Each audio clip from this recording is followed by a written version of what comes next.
Good morning. Good morning, Aphasia AM Warriors.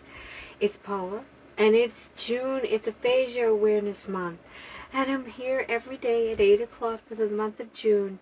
I'm celebrating the Aphasia Awareness Month, as that is caused by a brain injury of some sort, the aphasia, and it's a language and communication disorder that we have when we've had in my case, my stroke.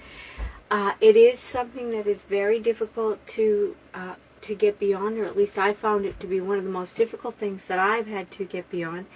So I wanted to go live and show you and speak with you live, because this is my voice. I am able to speak with you, and I am able to do a lot from practice and continued work in getting better.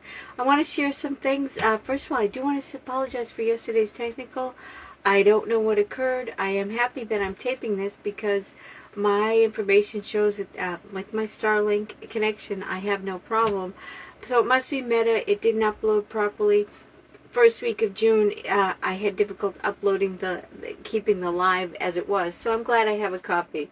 Going forward, I want to go right to our daily practice. Daily practice today, I'm standing, but this can be done sitting, and it's called leg abduction because when you're sitting, it's definitely more the legs. Standing, it does engage the hips a little bit more.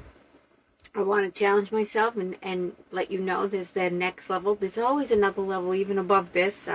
They use bands and you stand differently. Hands are on the hips. The legs are about hip wide from your body, and we're going to lift our leg. We're going to lift it and bring it over to the right and bring it back. Maybe it's the left to you, but we're going to bring it over and bring it back. This is what you're doing when you're sitting. You can do both at the same time, or you can do one at one time. I'm going to do the other side. It's a gentle movement to bring it over and bring back. We are engaging the hips when we're standing a lot more than when we're sitting.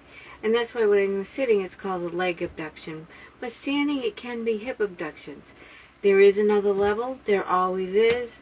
The next level would to add a band, or certainly just lift it and bring it over.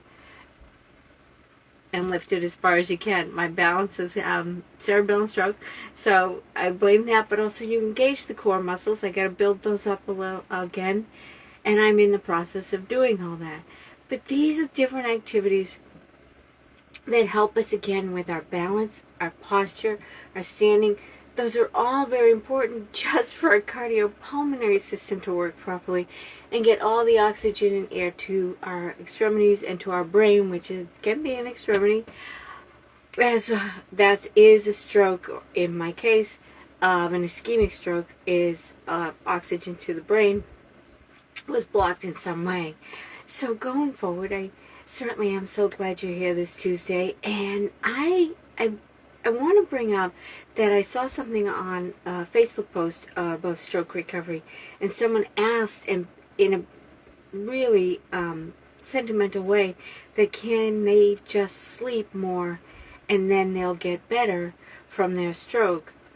I don't know what their stroke was, and I do hope they're working with their medical team, but I understood the angst of being tired all the time, but also wanting to just get well, much like you rest an arm when it's broken, you don't use it.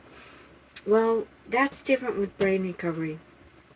Brain recovery requires some sort of exertion or work. It's called neuroplasticity in the regards to re-engaging and creating new brain cells and creating new pathways and getting new actions and synapses going on in our brain requires work.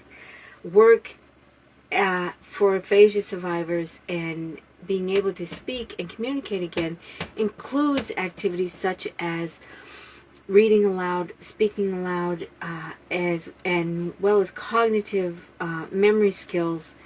So I like puzzles, or I did do a lot of puzzles, and I still do, to challenge the brain and get my communication going. And that could be the word puzzles I mentioned earlier. I also mentioned different apps in previous live presentations there is something that I would do that I recognize it as a puzzle. I didn't know it at the time so much as I recognize it as a puzzle, which is why I got so tired.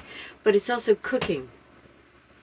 Cooking requires an organization of getting all the food out, or all the preparation materials out, and then doing the process. Well, that's a puzzle in itself. Where are the materials? Because I couldn't remember what was behind the cabinets.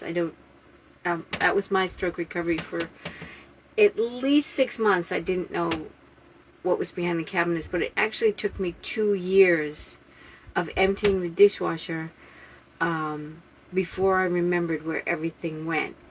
And that's the cognitive break that I had. We're all a little different, but that also meant that was my job to put things away. And that was also part of cooking, was my puzzle making.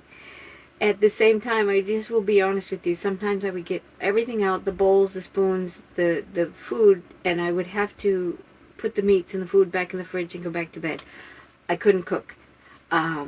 I was too tired. My brain was too tired. So I don't want to ignore rest as a really important part of our stroke recovery and our aphasia recovery, because I had to take a break from my puzzle and go rest. It's important. Work with your medical team in regards to that. I don't want to ignore that we're all addressing things that may be making us very tired today, but I'm so glad you're here.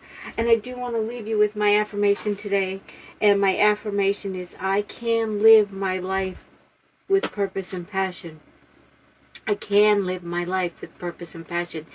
I struggled for a long time with identity and recognizing, without being able to communicate, without being able to speak, or truly not even knowing how to communicate. Like I mentioned, we all become actors and move our hands and arms and some body language a lot, but I didn't know how to do that early on. So I wasn't clear on who I can be. Well, I can live with passion and purpose, and you can too. I wish you a wonderful day. Thank you so much for being here.